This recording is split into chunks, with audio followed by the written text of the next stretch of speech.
नमस्कार, मी Satish Mane, regional agronomist ICL. आज आपण हळदीच्या पिकामध्ये उभा आहे आणि हळद लागवडीनंतर अन्नद्रव्य व्यवस्थापन करत असताना साधारणपणे लागवडीनंतर 21 दिवसापासून ते 60 दिवसाच्या मध्ये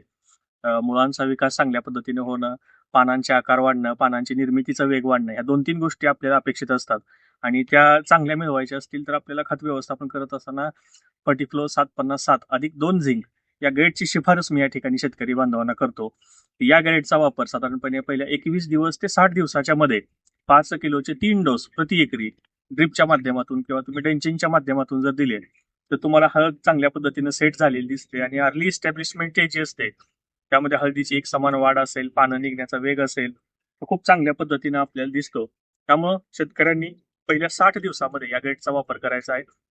आणि फवारणीच्या माध्यमातून अन्नद्रव्य व्यवस्थापन करत असताना न्यूट्रिऑन स्टार्टर या ग्रेडचा वापर साधारणपणे 5 ग्रॅम प्रति लिटर पाणी